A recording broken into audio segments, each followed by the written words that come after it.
Have you ever met someone and felt an instant, almost shocking level of connection? They don't just listen to you. They seem to understand you on a soul-deep level. They finish your sentences.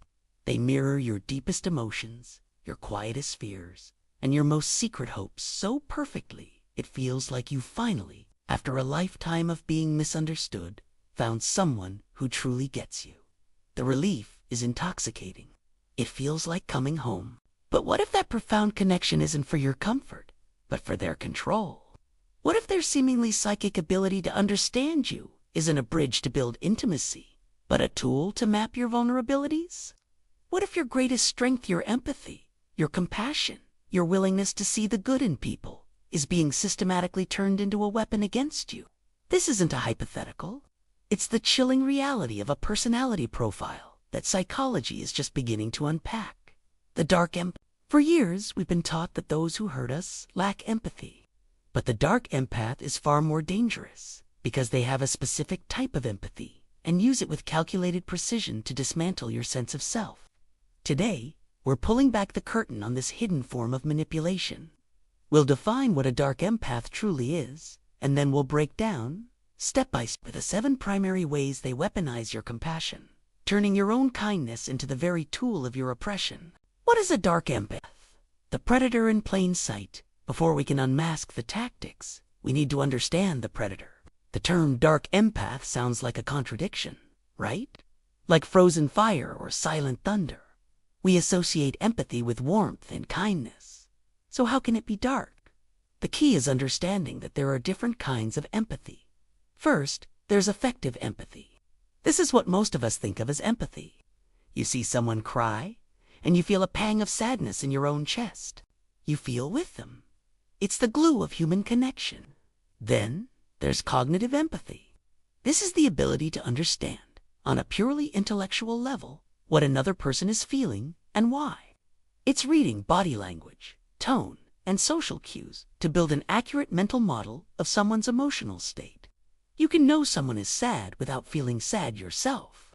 Surgeons, for example, need high cognitive empathy to understand a patient's fear without being paralyzed by it. A healthy individual has a balance of both. They get where you're coming from, and they feel it with you, which guides them to act with kindness. The dark empath, however, is a different creature. They have extremely high cognitive empathy. They're master emotional detectives, but they have a major deficit in affective empathy. They know precisely how you feel, but they don't feel it with you. There's no emotional echo. To them, your emotions aren't a shared human experience. They're just data. This personality profile combines this lopsided empathy with what psychologists call the dark triad of traits: narcissism, Machiavellianism, and psychopathy. Narcissism brings that grandiose sense of self-importance, an unquenchable thirst for admiration. Machiavellianism brings the strategic, manipulative mindset, where people are just pawns in a power game. Psychopathy brings the callousness, the lack of remorse, and the impulsivity. Now, fuse those dark traits with the laser-like precision of high cognitive empathy, and you create the most dangerous type of manipulator. They aren't the clumsy, obvious bullies. They're often the most charming, charismatic people in the room. They can seem insightful, wise, and deeply caring, which is what makes them so insidious. A traditional narcissist might bulldoze over your feelings because they're genuinely oblivious. A dark empath, however, sees your feelings with perfect clarity and uses that insight as a roadmap to exploit, control, and manipulate you more effectively. They don't want to connect with your heart. They want to find its weaknesses. And they do it by first making you believe they're the safest person in the world. The 7 ways your compassion is weaponized. Tactic 1, the psychic connection, masterful mirroring, and love bombing. The first and most powerful weapon a dark empath uses is creating a manufactured soulmate experience. This isn't just flattery. It's a sophisticated campaign of mirroring and love bombing designed to disarm you completely. From the moment you meet, it feels magical. They use their sharp cognitive empathy to scan you like a supercomputer, analyzing your speech patterns, your values, your past hurts, and your secret dreams.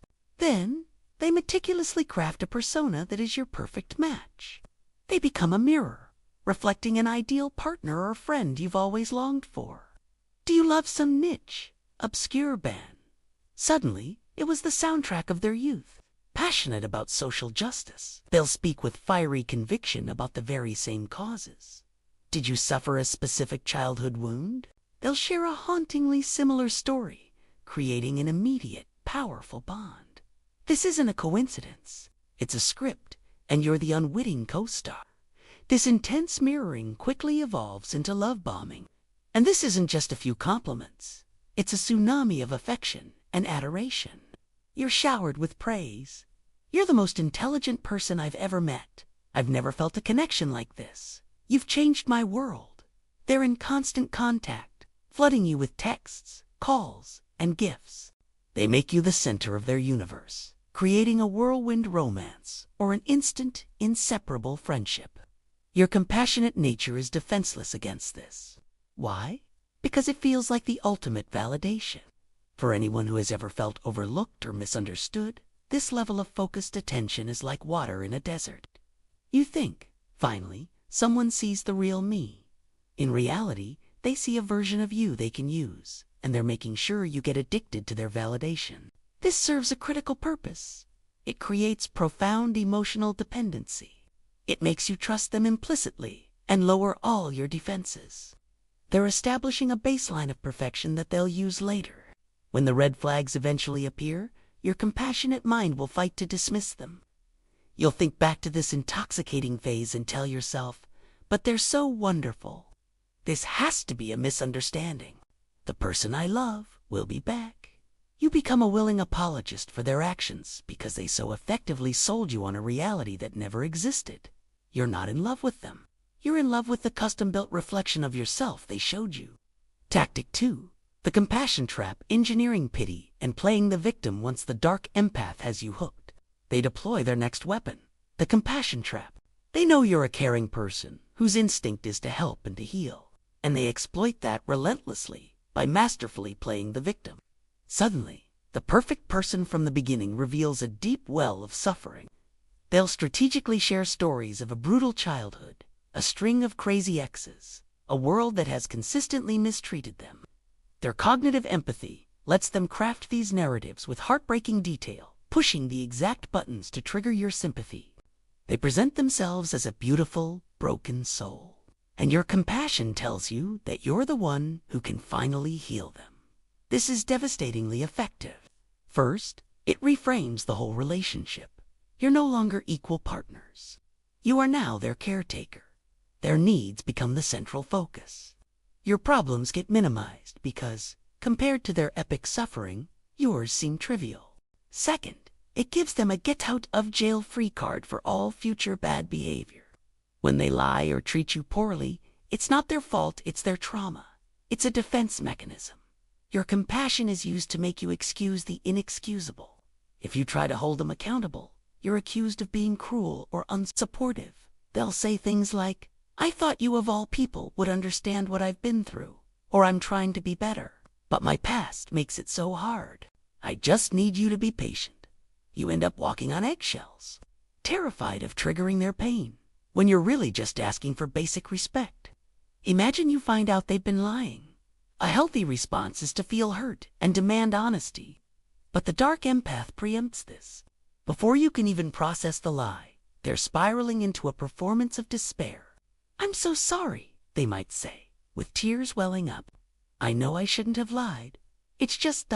my ex used to punish me for telling the truth, and I get so scared. I hate that I do this.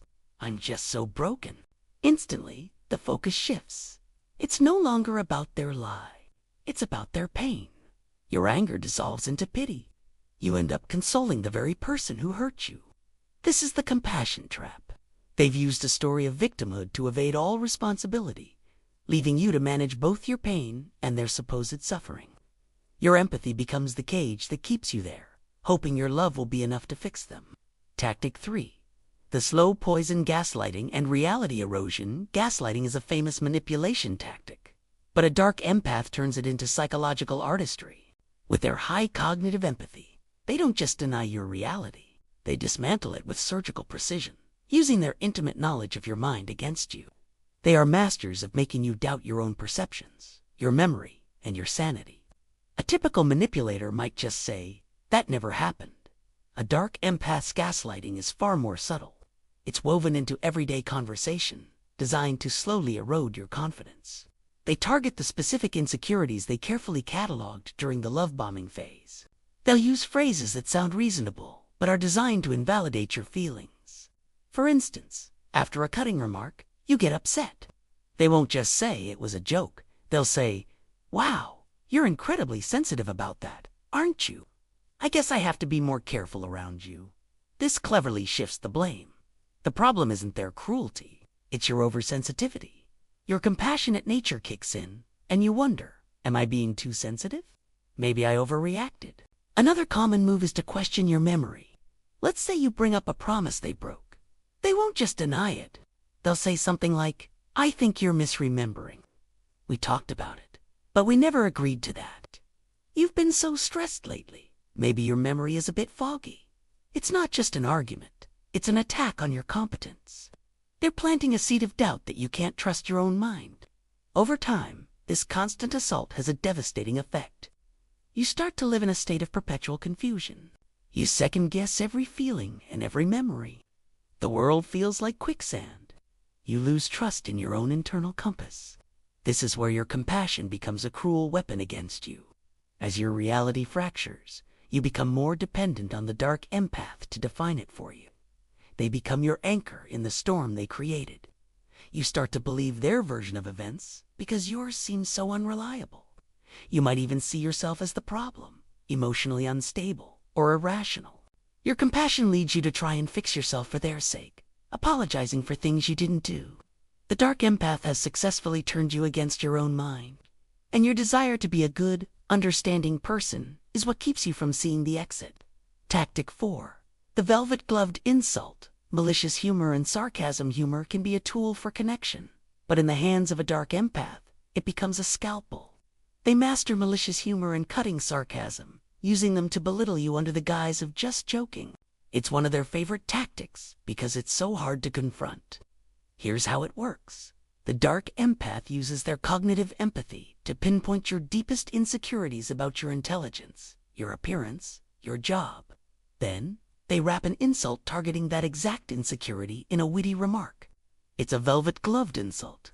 The delivery is smooth, but the impact is brutal. For example, imagine you're excited about a promotion. You share the news, and instead of celebrating, they might say with a wry smile, "That's fantastic. It's amazing what they'll let people do these days. Good for you." The surface message is positive, but the underlying barb implying you're not qualified is designed to puncture your joy. Or maybe you're dressed up, feeling confident. They might look you over and say, "That's a bold choice. Not sure I'd have the confidence to pull that off." It's framed as a compliment to your confidence. But the real message is a criticism of your taste. The genius of this tactic is the trap it sets. If you get upset, they immediately turn the tables. "What? I was just kidding. You can't take a joke." Or, "Wow, lighten up." Suddenly, you're the one who's humorless and ruining the fun. Your compassionate nature is now cornered. You're conditioned to give people the benefit of the doubt. You think, maybe I am being too sensitive. They wouldn't intentionally hurt me. You might even force a laugh to prove you're a good sport, swallowing the humiliation. By doing this, you're teaching them they can get away with this covert abuse. Over time, this constant barrage of jokes creates an environment of anxiety. You become afraid to share good news or express yourself. The malicious humor keeps you small and manageable, reinforcing a power dynamic where they're the witty one and you're the butt of the joke. Your desire to be easygoing becomes the very mechanism that allows them to chip away at your self-worth, one harmless joke at a time. If any of this is sounding painfully familiar, first, just take a deep breath. Know that you are not alone, and you are not crazy. Your reactions aren't overreactions. They are normal responses to covert abuse. And if you're finding this information valuable and want to learn more about protecting your energy and reclaiming your power, take a moment to subscribe. We're a community dedicated to understanding and healing from these complex dynamics. Tactic 5. The divide and conquer strategy, triangulation and gossip.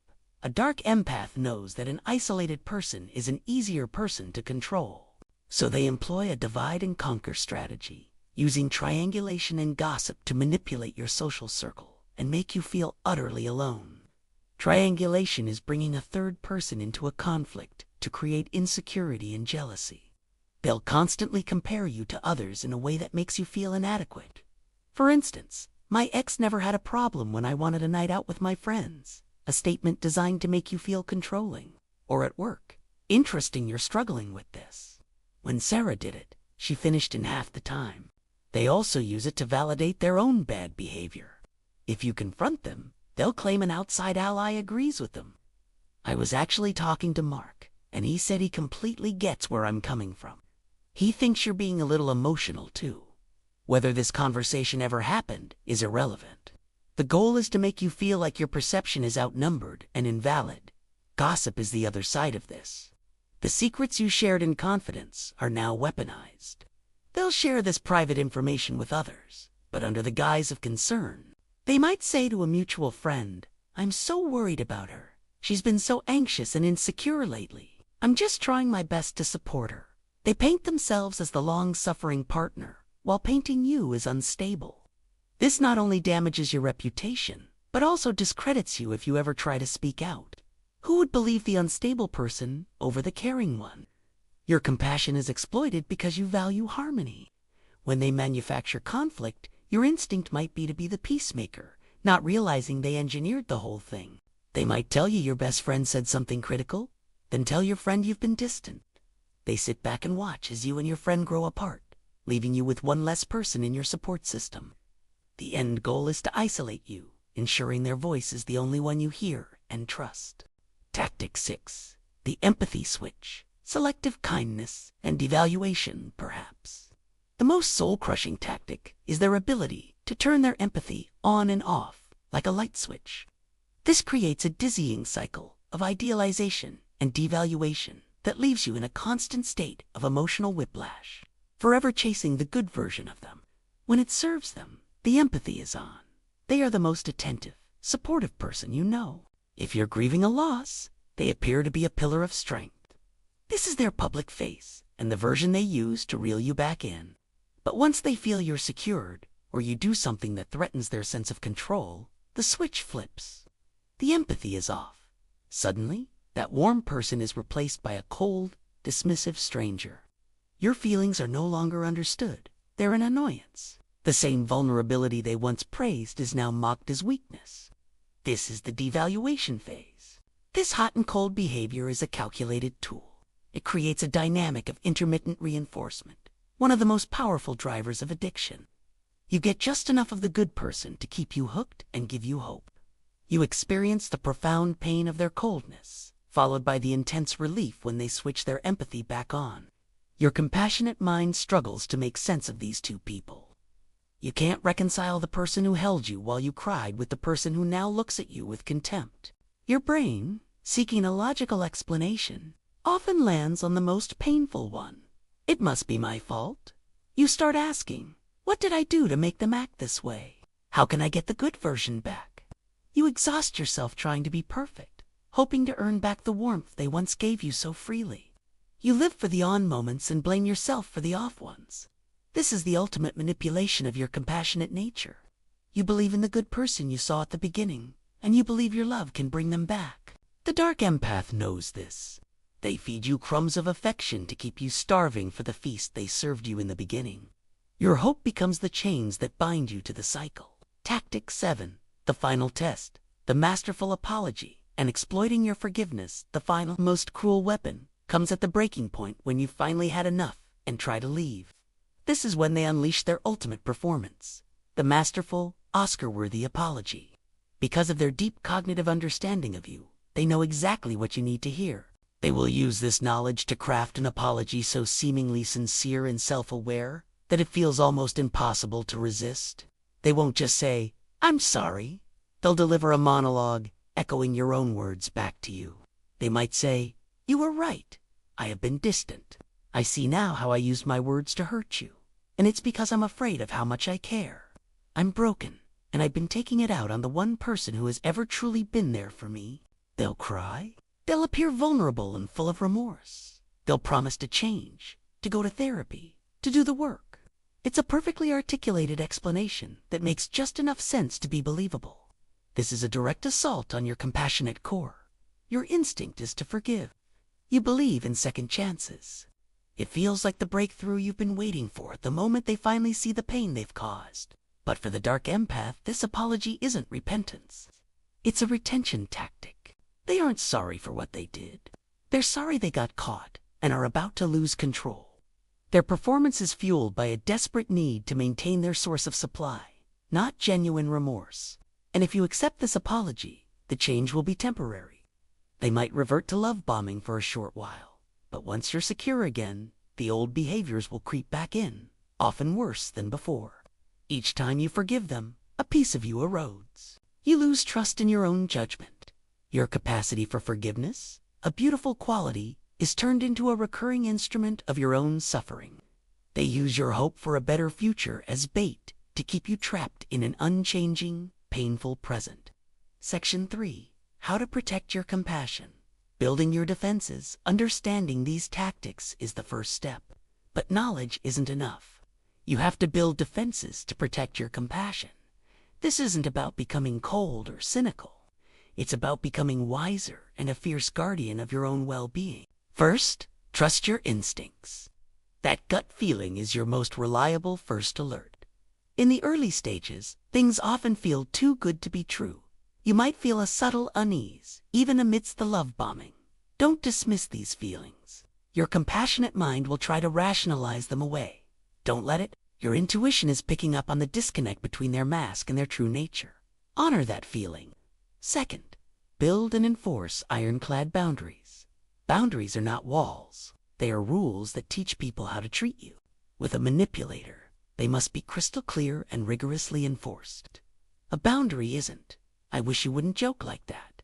It's, "I will not participate in conversations where I am being insulted, even if it's disguised as a joke. If it happens, I will end the conversation." And then you must follow through. The moment they cross that line, you walk away or hang up the phone.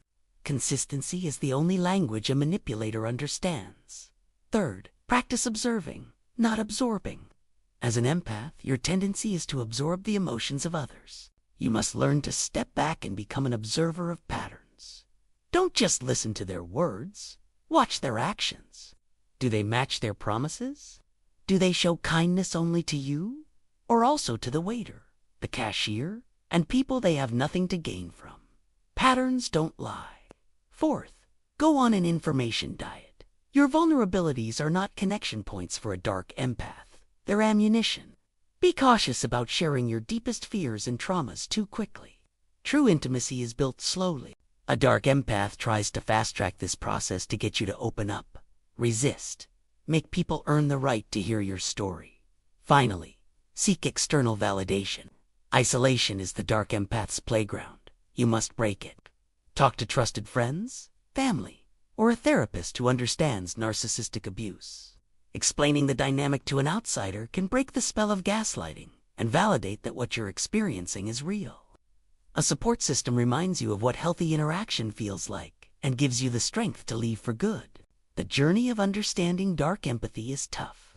We've walked through the 7 insidious tactics, the manufactured soulmate experience, the compassion trap, the poison of gaslighting, the velvet-gloved insults, the strategy of triangulation, the dizzying empathy switch, and the hope-crushing final apology.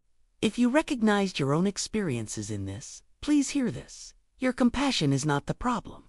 Your ability to care deeply and see the good in others is a superpower. The tragedy isn't that you are compassionate. It's that a manipulator saw that light and chose to exploit it for their own darkness. You are not weak for having a good heart. You are not foolish for wanting to believe in someone. The shame does not belong to you. It belongs to the person who would twist something so precious into a tool for control. The goal moving forward isn't to become less compassionate. A world without your empathy would be a much colder place. The goal is to become a wiser steward of that compassion. T is about building a fortress around your heart with a gate not impenetrable. Walls a gate to which only you hold the key. Learning to spot these tactics is the first, most powerful step to reclaiming your power. Protect your empathy. It's precious. It's powerful. and it belongs to you. This is a heavy topic, and if you've lived through this, your story deserves to be heard. If you feel comfortable, share one piece of advice in the comments that helped you, or a red flag you wish you'd noticed sooner. You never know who's reading. Your single sentence of wisdom could be the validation someone else desperately needs to see today to start their own journey to freedom. And be sure to watch our next video on the 3 essential boundaries that stop manipulators in their tracks. Thank you for your courage in exploring this with us.